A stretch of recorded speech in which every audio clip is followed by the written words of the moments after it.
Hi, my name's Nick Cosentino, and I'm a Principal Software Engineering Manager at Microsoft. In this video interview, I got to sit down with Ethan Evans and talk about his career journey all the way from school up until being a VP at Amazon. Early on in Ethan's career, he spent time at startups, and it wasn't until he was at Amazon where his career really started to take off. Ethan had scaled up a part of Amazon's teams to having over 800 reports underneath him. One of the things that Ethan and I really wanted to make sure we could focus on is that from an executive's perspective, right, some senior leadership, what types of traits and qualities are they looking for in high-level engineers?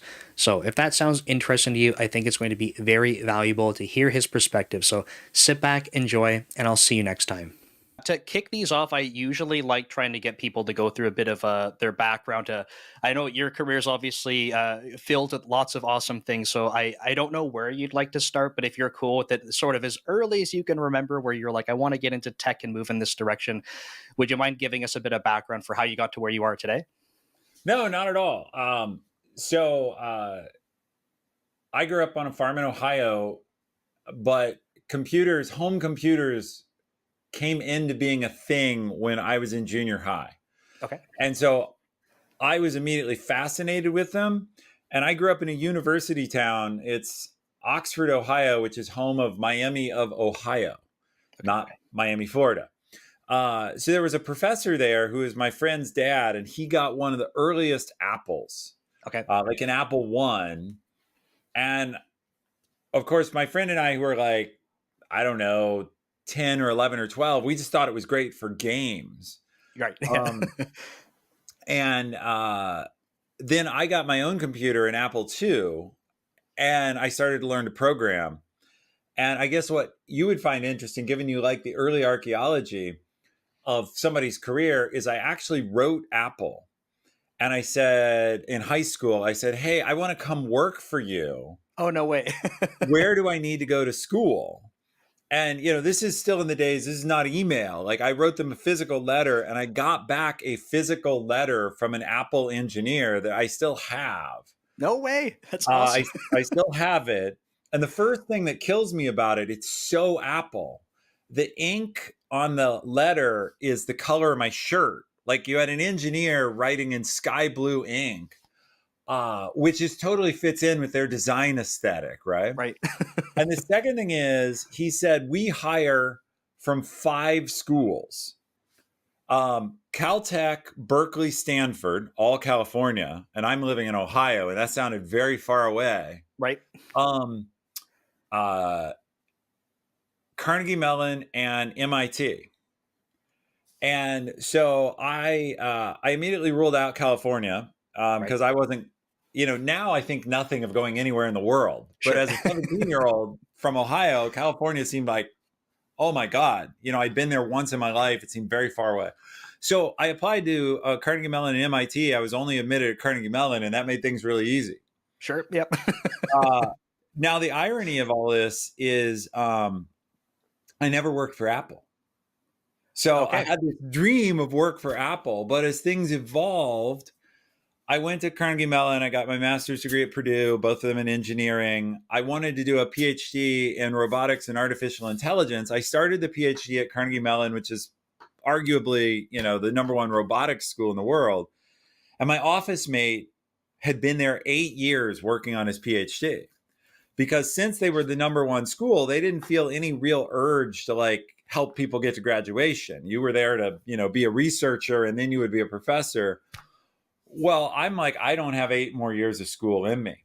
Sure. So there was a startup that was a spin out of Carnegie Mellon, and I left my PhD program, went to the startup, and then they were growing super rapidly. It was my first experience with hypergrowth. And I switched very quickly to being a manager. And it just happened naturally. I was on a project that was mismanaged and I couldn't stand it. And I started doing what we would think of as technical program management. Like I switched from writing software to being a TPM. And then that grew into leading a team. And so I'm really odd in that I spent less than 1 year as an engineer post school before I was in leadership. That's actually the exact same experience that I had where I had graduated at a startup, to start doing software engineering, and they started to grow, and they said, "We need managers. You seem to be able to talk to the engineers." Like, and I'm like, I guess, sure. And yeah, it's an interesting experience because it's a very different role. And it's not like they give you the playbook and they say, here's all the ways to be a manager. It's just like, go figure it out. This is just a brief interruption to remind you that I do have courses available on Dome Train focused on C Sharp. So whether you're interested in getting started in C Sharp, looking for a little bit more of an intermediate course focused on object-oriented programming and some async programming, or you're just looking to update your refactoring skills and see some examples that we can walk through together, you can go ahead and check them out by visiting the links in the description and the comment below. Thanks, and back to the video. Well, I talk to people, it's really awesome that you say that, because I talk to people in my coaching and teaching practice all the time. How many years did you go to school to be an engineer? Right. You've got years of training in this, and then they switch you and throw you into management, and nobody gives you any training. Or if they do, it's like HR 1 week on how not to get sued and what not to say, which... Right. Yeah, like that's helpful, but it's not like that's not going to be the thing that carries what you're doing day to day. It's just like the don't mess this stuff up kind of talk. Right. And so I think a lot, and I remind engineers and all sorts of other people I work with a lot. Number one, if you go into management, understand you're switching careers and you'll need to re-educate yourself. Right. And number two, if you're struggling with your manager, recognize they are untrained. They were never trained in this, right? The sad part, and it's universal across industries, managers learn at the expense of their first set of direct reports. Right. Like, those people are our guinea pigs. And I don't know about you, I'll check. I did some things now that I've got 30 years of management experience, I look back at some of the stuff I did my first couple of years of management, and it's like double face palm, like, oh my God. Yep. I just did terrible. And it wasn't that I was mean-spirited or anything. I was just ignorant. Right. Yeah. That's a good way to put it. I like to believe that most people are generally not just like malicious trying to cause problems, but whether it's ignorance or differences in priorities, like this kind of stuff shines through, and then some people have bad experiences with it. But for me, yeah, it was a very similar type of thing, managing teams. I was also developing software alongside them.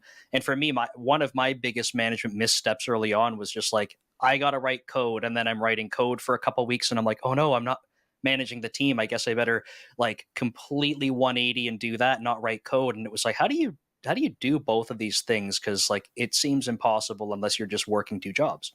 So, well, if you ever solve that, let me know, because I have a story I've told before. We'd be jumping forward a lot, but many years later, I was invited by SpaceX to go interview to be VP of software. And by that point, I had let go of personally writing code.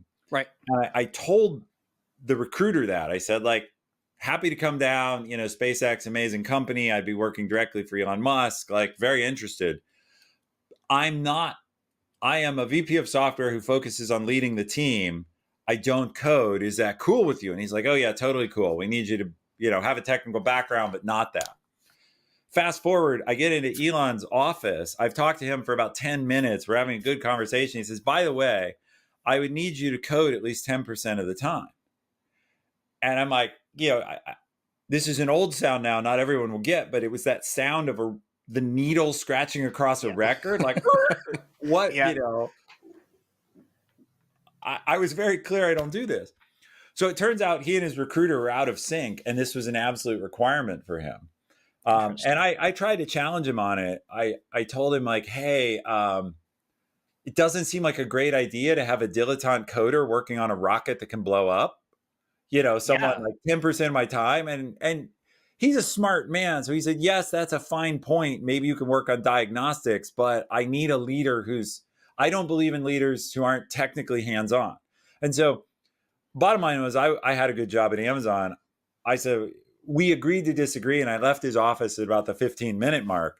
And as I was leaving, he was calling to his assistant to get recruiting on the line. Like, and when you always have like a closeout call with the recruiter later. Sure, the recruiter was pretty curt with me because I'd gotten him in trouble, right? Nah.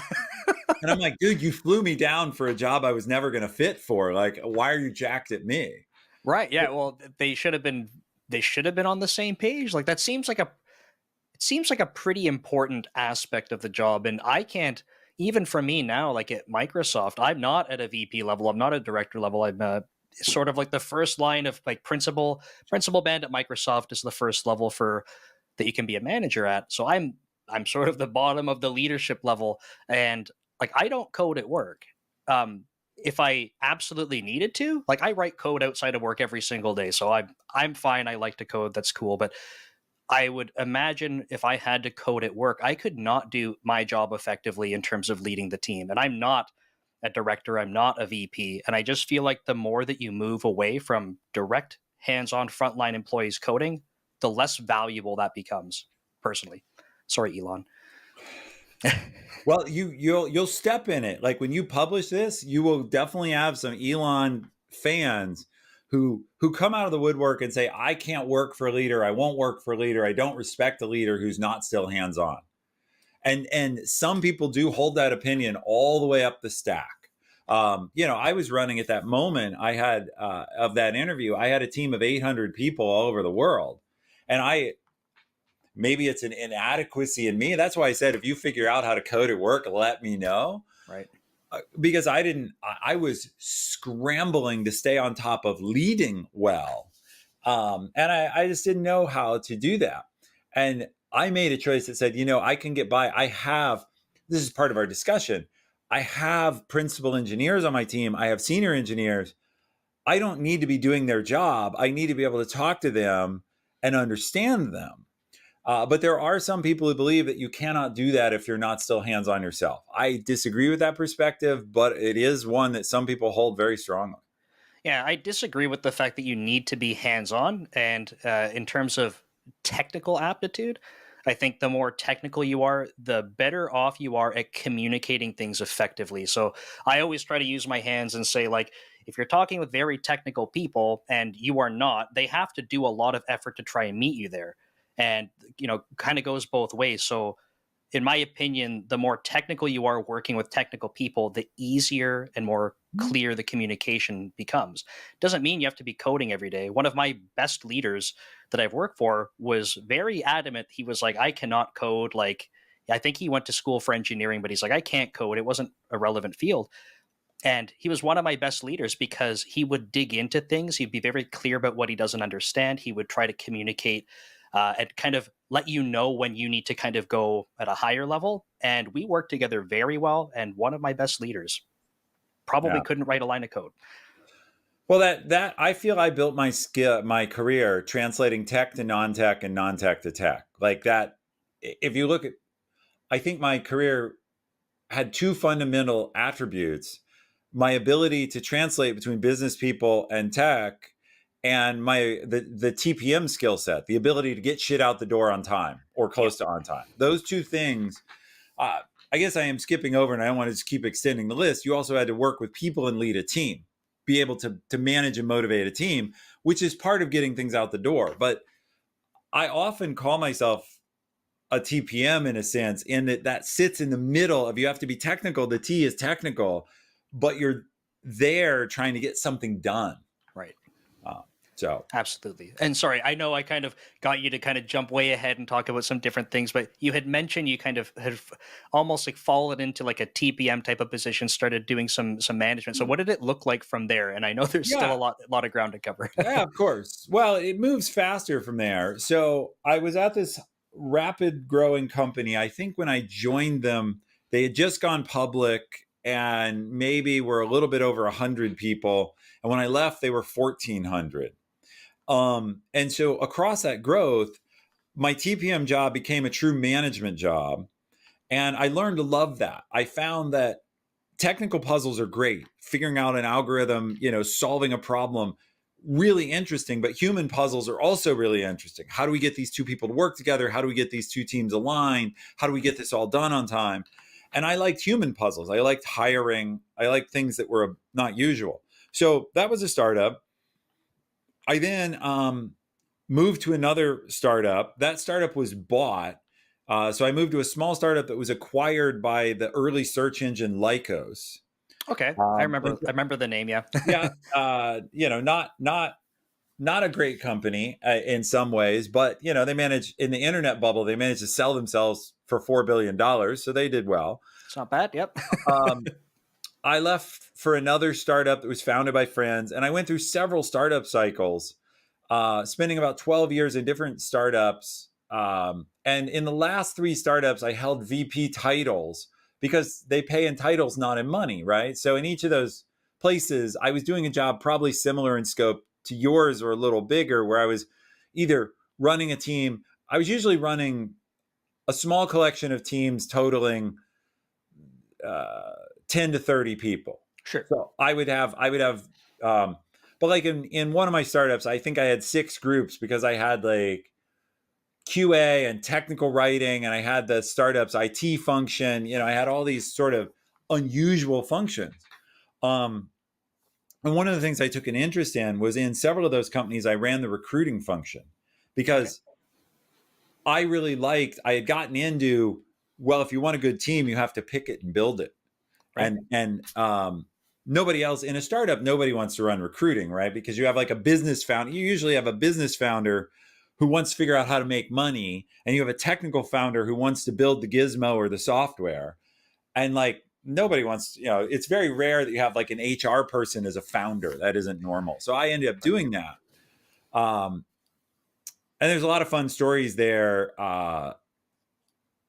like going to unemployment arbitration and just stuff you wouldn't expect, where employee disputes. Anyway, then Amazon called me in 2005.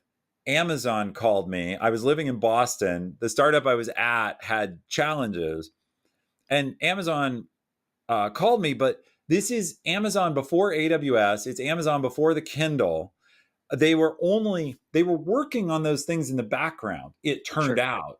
But the only thing they were publicly doing was being a books and movies retailer. They really hadn't even expanded to that many categories. But I needed a job, and I had been super impressed with their growth. And so I took the job at Amazon. It turns out that I had a golden job. They had seen some of the work I had done in streaming media at one of my startups, and they were hiring me essentially to build what is now Prime Video. Very cool. Awesome. and so, of course, we didn't know it was Prime Video. We just had a mandate. Bezos had looked at the world, and he realized music, books, and movies are all going to go digital. We'd better be there because, by the way, at that point in time, most of Amazon's revenue came from a division that was called BMVD, which was books, music, VHS, giving you an idea of the times that still existed, and DVD, BMVD. For people that are listening and watching, VHS is this thing. Right? Yes, you may have seen one on your grandmother's shelf, right? It's true. So 2005, though, that was where the money was. So I ended up coming into Amazon to do that, shipping our first few generations of what became Prime Video. It went by different names back then. The first version was a download base. It wasn't even streaming. It used Microsoft Windows Media Player, and you downloaded files with DRM, all sorts of things. I don't even know if Microsoft used Microsoft Windows Media Player. Right. Well, they didn't do movies back then. They didn't do other, it was like a product for showing little product videos. It wasn't really, they were just exploring how to make it a commercial video product. And that product, a bug in that product really hosed me at one point. It's not my team, so that's someone else.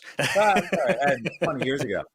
Well, what really stunk was the quick story there is we were trying to demo our product for the first time.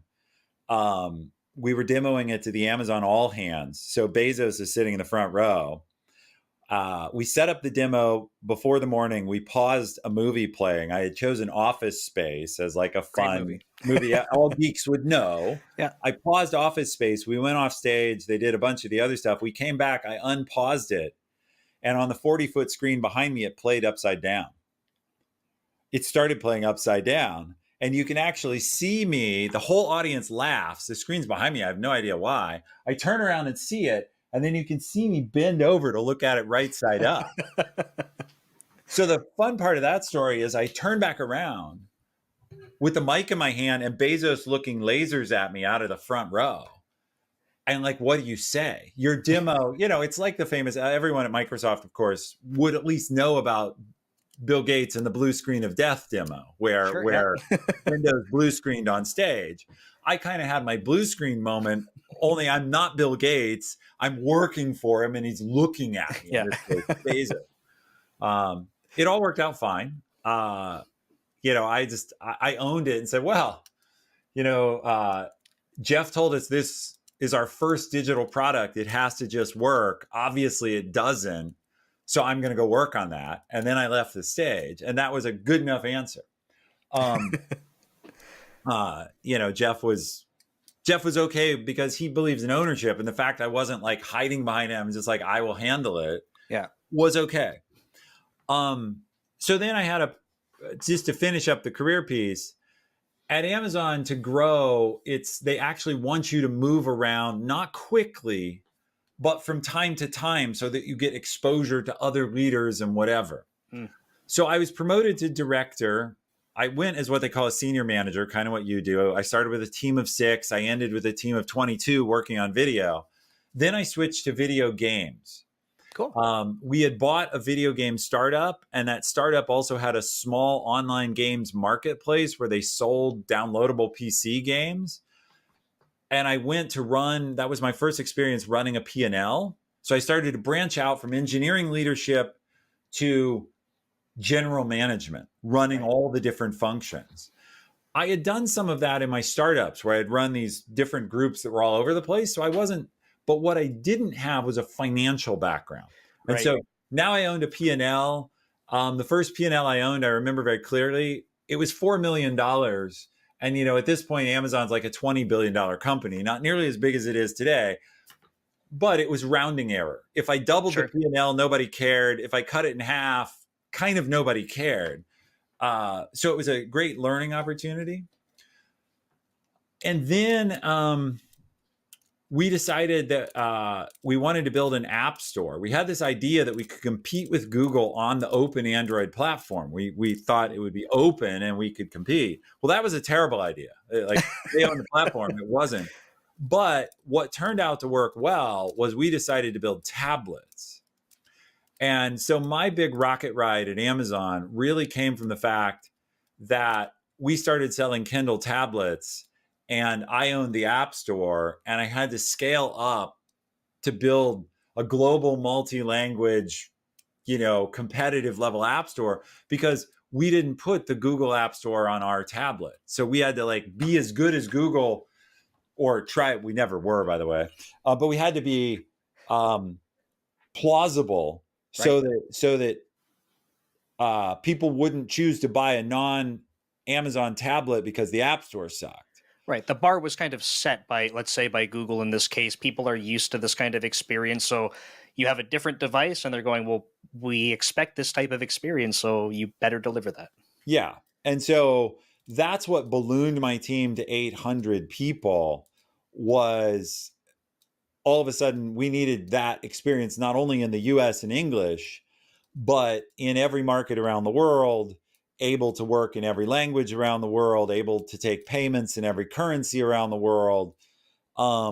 Easy problem to solve, right? Yeah. Yeah. And it was a super fun time. And that's what catapulted me then to a VP level.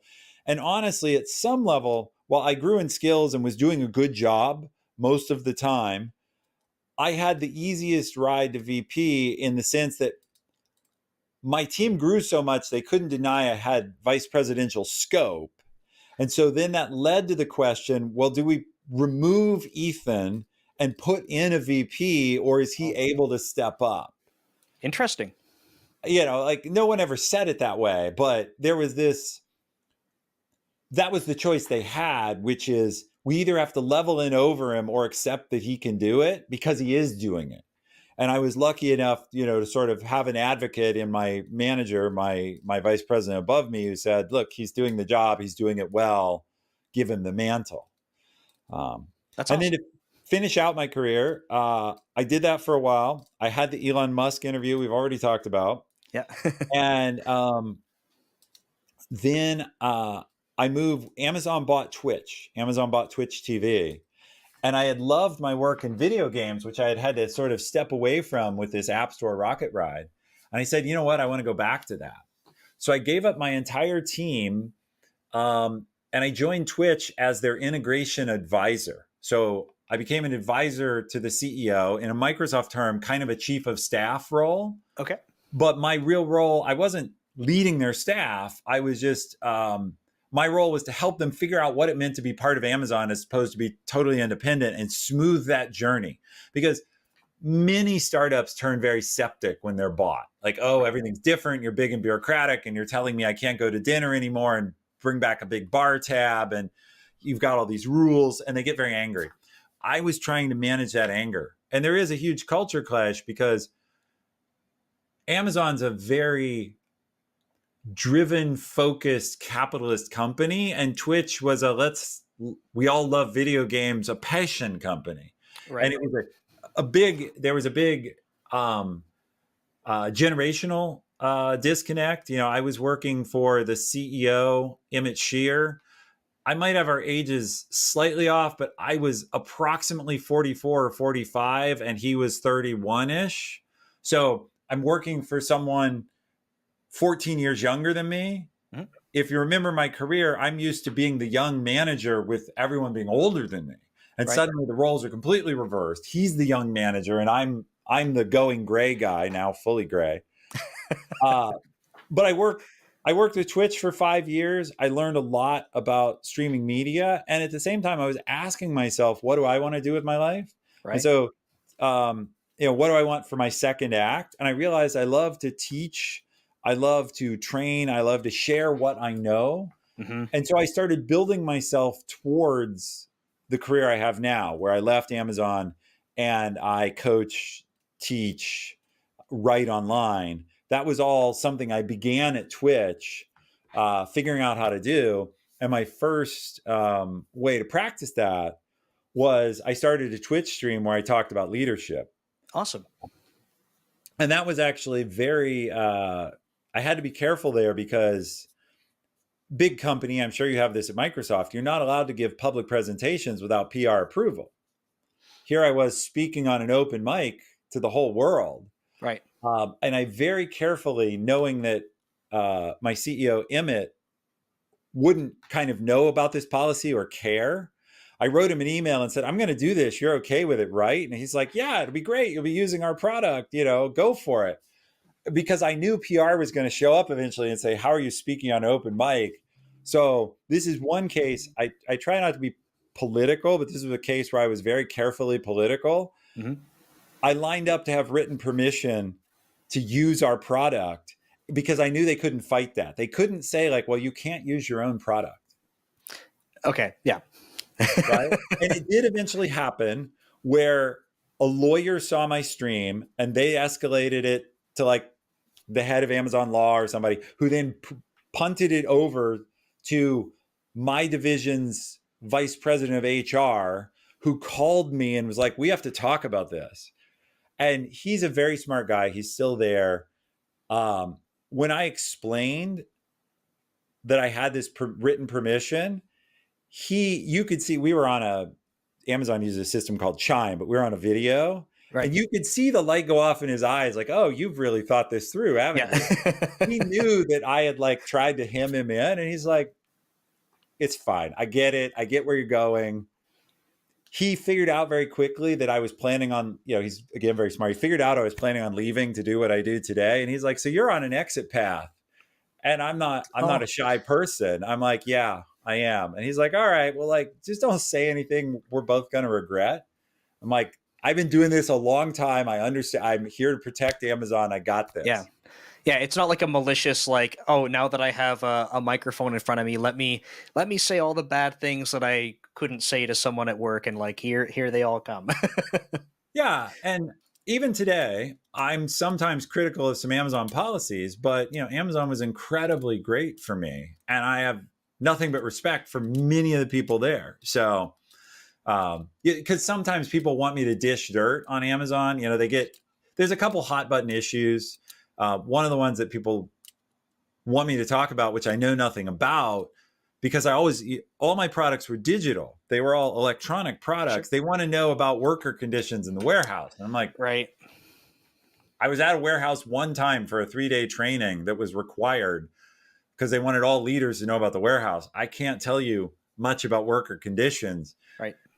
But, those are like some of the hot button issues. Yeah. We have not for me at the same level, but even at Microsoft, obviously it'll be like, oh, like Teams is crashing. So like, hey, Nick, like, tell us why that's happening. Or like, oh, my email's not working. Like, tell us why Microsoft sucks at email. And it's like, okay, like, come on, let me go get on the phone and talk to the email guys, and they'll go sort it for you. Like, I don't think people realize just the enormous scale of all of these things. It's almost like different planets of things happening. So yeah, it's a great point. Here I was an Amazon vice president, which is a big role, and I had 800 people, also a big role. But at that time, there were 300 VPs. Now I have some friends who are still in leadership there. There's over 500 because the company's that big. If every VP has 1,000 people working for them, well, we have more than 500,000 employees. Like, it's an enormous company that's almost, I think, 2 million. Wow. Yeah, that's incredible. Now, a lot of those people are working in warehouses, but even if you come down to the people working in jobs like yours and mine, there's well over 100,000, actually, I think approximately 250,000 sort of white collar jobs, not related directly to the warehouse. Yeah. Yeah, no, and thanks for sharing all the experience. I think it's really cool to see how the progression happens. I thought it was a really sort of awesome experience and opportunity you had, and how you kind of mentioned like it was like the easiest ride to VP. But what I loved hearing was that someone had said like, look, Ethan's doing this, and like what other proof do you need? You might as well kind of like let it happen, and then you can kind of demonstrate that, which I feel like is a pretty rare thing to happen. But I think, and I guess we're going to start getting into like from the perspective of executives and high level leadership, what we look for in managers. But that's one of those things I think that's probably a great kickoff point. That's, look, someone's literally demonstrating that they're operating at some higher level. They're taking initiative, accountability. They're building up all of this trust. Like if you were doing all of that stuff and totally fumbling all of it, they would be like, we should probably get this guy out because it's not working. But that's not what was happening. So yeah, kind of maybe pass it back over to you and kind of hear some of your thoughts around that. Yeah. So to the specific challenge I was given that gave me a platform, we sold our first Kindle. We rushed it out for the first holiday, and the actual target, the first Kindle tablet, was targeted not to be a general purpose tablet, but to be a competitor to something called the Nook, which was Barnes and Noble's color e-reader. We had black and white. I remember this. Yeah. Right? We had black and white e-readers, the original Kindle that was for reading books only. And they had a color one, and we wanted to compete with it. So we rolled out a tablet, and my team and others were saying, hey, this thing's actually a tablet. It's a different category. It should be thought of differently, but it had come from the books team, from the Kindle team. And they're like, no, it's an e-reader. So it was really funny because when you went to like the opening menu, it pushed you towards books and magazines, and like the App Store was buried. And of course, the users all wanted apps and games. And so we had to like have this discussion of like, the user evidence shows that you think you're selling a book reader and you're not. Change your mind. And it was very hard for that team to change their mind.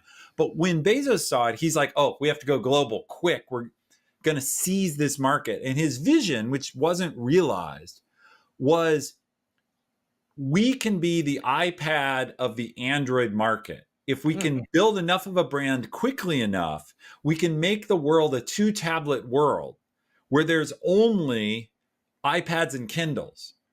Now, obviously the rest of the Android ecosystem had something to say about that, and we never achieved that goal. But that was what he was thinking about, and there was a huge time pressure.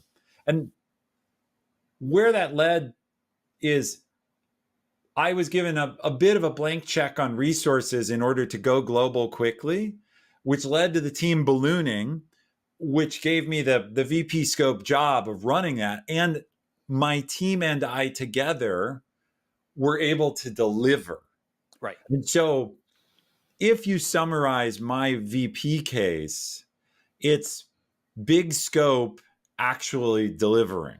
Right. And that was the summary. So, and I think since you're interested in what do we look for in leaders, that's kind of a quick version of it, which is, are they handling a problem of the complexity we would look for at this level, whatever it is, senior manager, senior principal, director, vice president. You know, at Microsoft, you have EVPs and CVPs and lots of variations in that. But are they handling a problem at that level? And then are they doing it well? Right. Is it getting done? And I was lucky enough, tying all the way back to what I said about having focused on team building from early and running HR, I had a great team that was able to deliver. Because in the end, you know, someone running 800 people, you are more or less a bureaucrat. The people are doing the work. I had built a team, though, in various ways that could do the work and did do the work. Right. And we shipped a bunch of stuff, and we were something people like to hear. It's worth sharing. I made VP, but several of then my senior managers made director. Awesome. And several of my, you know, lots of people became senior managers with the growth. I have lots of faults as a leader. Getting my people promoted was a strength.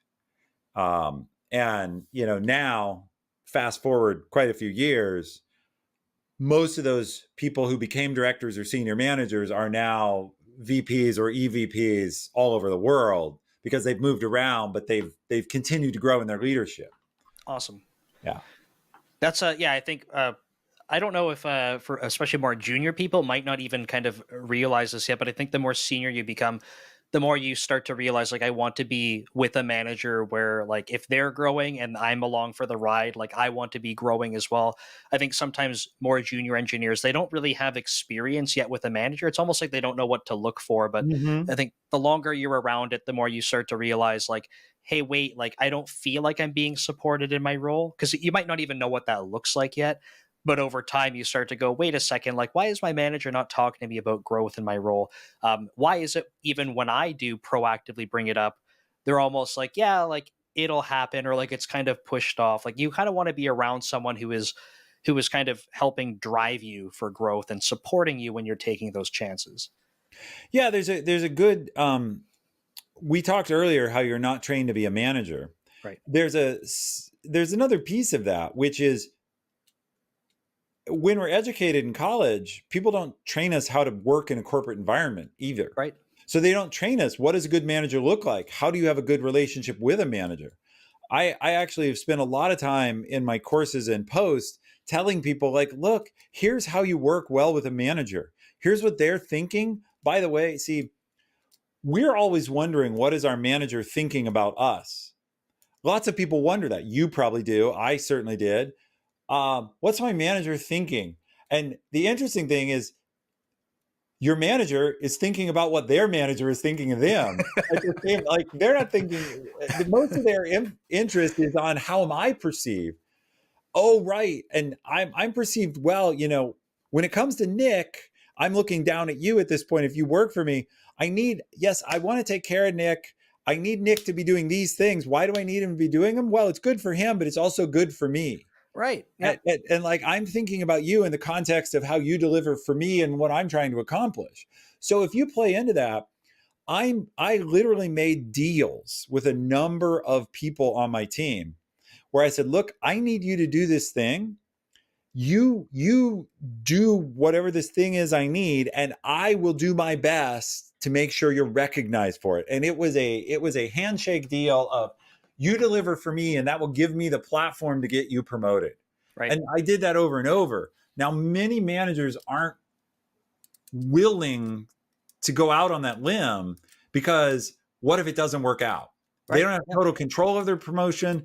Also, you can have the awkward discussion where I make a deal with you and then I have to go back to you and say, yeah, so I know you tried, but actually you're not good enough yet. Oh, right. Yes, I am. I gave my life to you. I worked all these hours. Yes, you did work a lot of hours. They were just ineffective. Right. And that could be very awkward. Yep. Yeah. And I've had situations like, for me, I lean into the, I've said this publicly. Like, I don't like to, and I've told my employees this, I don't promise like, do this project, you get promoted. But your framing, I think, is key here, where it's really like the things that I'm tasking people with. These are things that help them in their growth. They're going to help me. But I think what I try to do as good of a job as I can is I try to explain to people like the business side of that. So it's not just my manager one day said, hey, Nick, on a whim, you better go deliver this project. That's going to be your path to growth. And then I just kind of pass that down and we kind of share responsibilities. It's like, no, like the business has this area that we need, whether it's growth, we need to security, whatever it happens to be. Like, this is a business goal. Nick, you're tasked with it. And then I go, okay. And I have to work with my team, but I explain to them, it's not just for your career and it's not just for me, but like, it's literally, this is the business case for it. And I try as best I can to make sure that they see that. So I find there's a little bit more engagement, because it's not just, hey, make this number go down or make this number go up. And there's they go, a reason. oh, yeah, like I know how to make the code do that. Okay, it's a difficult problem. I'll solve it, because engineers love hard problems to solve, but they also get the, oh, like this is why we're doing it. Mm-hmm. Yeah.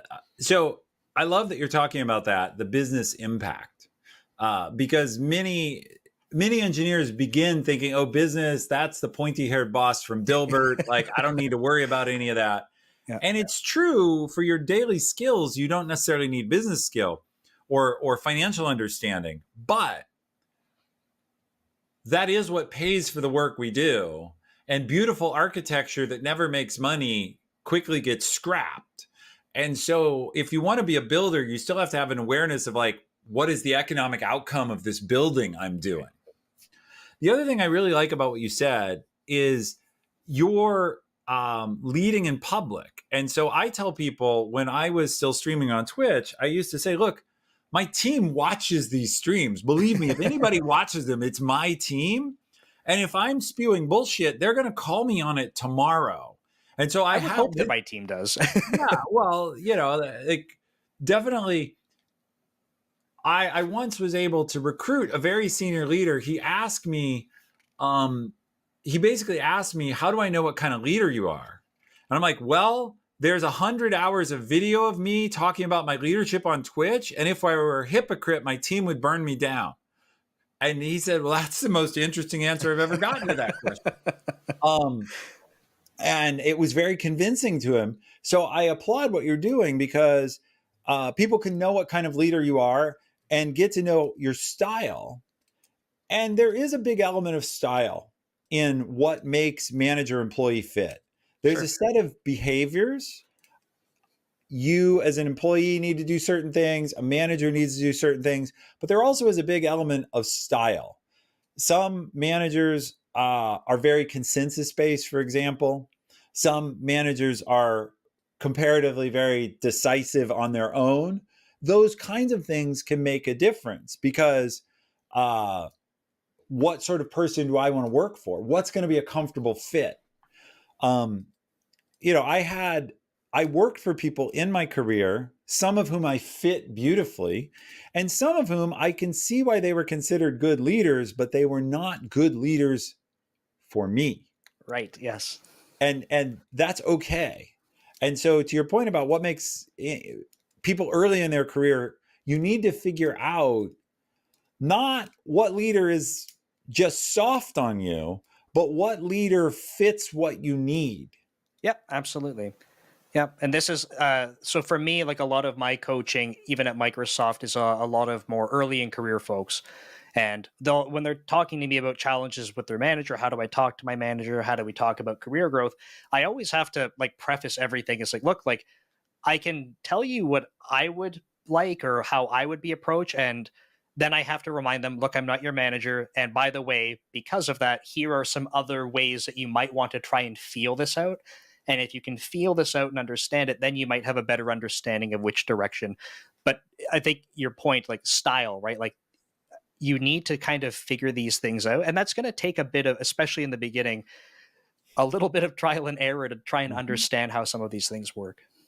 Yeah, and another thing, sometimes the grumpy old man in me wishes, I do sort of wish everyone would have a terrible manager at some point or work for a really bad company, only because sometimes people who haven't worked somewhere that truly sucks are complaining about what did suck at Amazon or what I'm sure is not great at Microsoft. Yeah, I have a lot of friends who work at Microsoft, and they will talk to me, for example, about, the heavy bureaucracy burden of being such a Sure. large old company. And that's true. But if you've not worked somewhere that had actively nasty management or that was running out of money and couldn't, pay the electric bill, you don't have any balance in your, yes, I am working in a big, slow bureaucracy, but I never, ever, ever will need to worry that my paycheck will bounce. And Yep. so these are trade-offs. And Absolutely. it is um, at Amazon. Once we had a program, we still have it, I think. It came in kind of as I was leaving, where to get more developers, because we were short on developers, we were retraining people from other careers. Okay. So you're successful in whatever, but you've never been a programmer. We'll put you through a boot camp and make you, an entry level Awesome. SDE, but at 40. Sure. And what people told me about those employees is they had often worked at quite challenging, unattractive jobs. And they brought so much maturity to the team because they're like, yes, our work is hard. Yes, the deadlines are demanding. You have no idea how nice it is here, compared to maybe like working the floor at a department store. Sure. Yeah. Or, maybe I was a manager in fast food, or I was a truck driver, or like, you don't really. Yeah, different perspective, right? And if you don't have it, then it's difficult to draw comparisons. You kind of have your own lens on these things. So go ahead. Go ahead. No, I was just going to say, having a horrible manager is, well, it is a good formative experience. It also, for anyone listening, I will tell you, it will happen to you. You'll get reorged or whatever. You will have the chance to experience true pain. I'm sorry for you, but also not sorry, because it will make you more flexible and appreciative when you are lucky enough to have a better manager. Yeah, You'll it's value that more.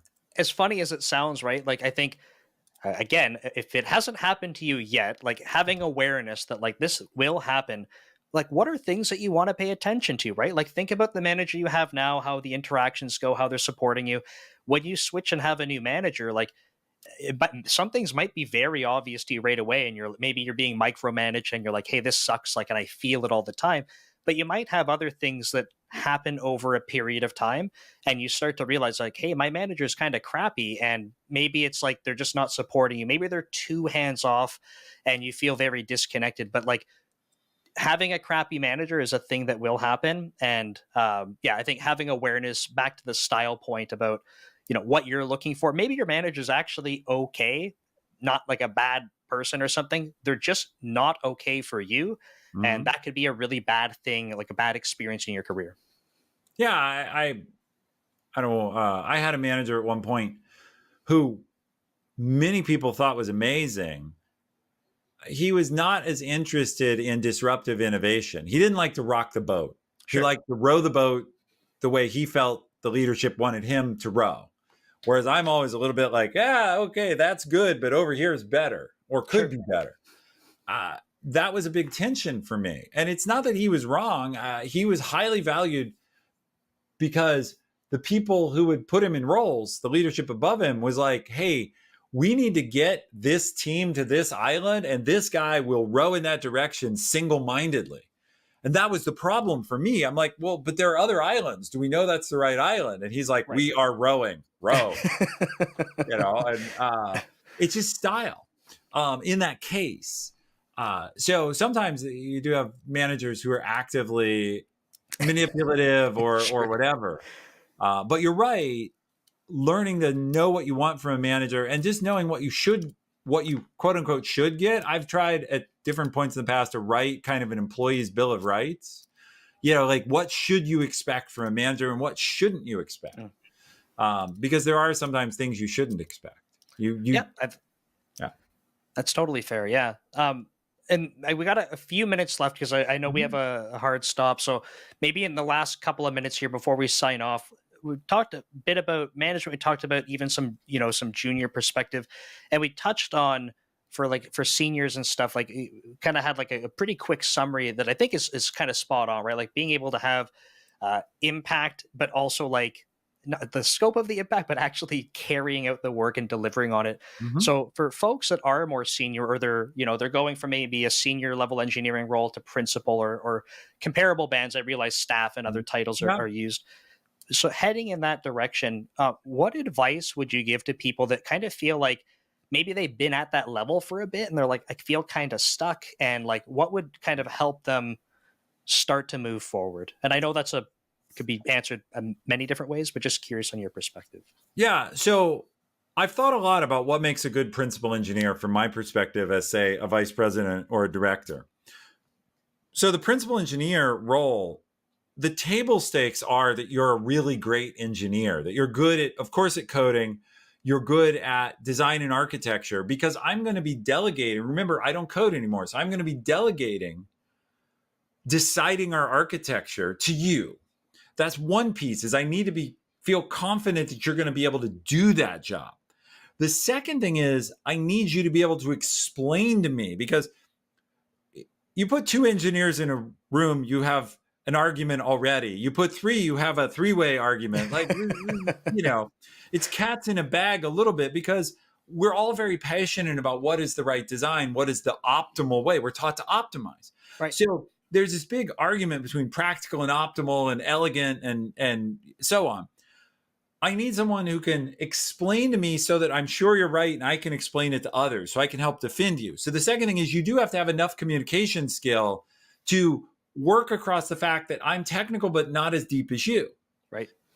The next thing that principal engineers are often used is they're used as ambassadors, meaning we need something from this other team. I can go to the leader of that other team and say, we need an API that does this, or we need a component that does that, or service. But often the way we line that up is I send my principal engineer to talk to their principal engineer, and they figure out how they would do that. They don't necessarily have to agree that they're going to do it, but like, this is how we would do it and how hard it will be and how big it will be. And then when I go to the other leader, I can say, well, our principals have talked and they have a plan for this. And so I need you to be able to get to that plan with another engineer. Now, what you're hearing in all of this is that what a leader needs from a principal engineer beyond technical expertise is some non-personnel leadership and influence. That is the job of a principal engineer, is not just to be a technically sharp knife most of the time. There are situations where you can be a principal engineer only working on code or architecture very narrowly, but those teams have to have wickedly hard problems. See, I led the building of Prime Video, the Amazon App Store, and the commerce part of Twitch were like the three kind of big things I did across my career. Those are all business applications. They do not have really nasty algorithmic problems. Sure. Both Amazon and Microsoft have those. I don't know the equivalent Azure services, but like Amazon has S3, the simple storage service. At this point, it stores at least hundreds of trillions of objects, if not whatever comes after that, quintillion, I think. Quadrillion, Quadrillion. The question of how do you keep track of a quadrillion objects spread through many, many data centers efficiently, that you can be just a principal working on that. You won't have to like be all these other sort of social skills. So there are two types of principals, but if you want to be the pure geek type, the pure technical, you'd better get yourself onto a project that has such a hard problem that solving or optimizing that problem is success. You don't need to do anything else. If you're on a Microsoft team like Office or Teams or whatever, those are consumer applications. And the PowerPoint principal engineer is there to help get PowerPoint to ship and work, not to solve some. There are no deep.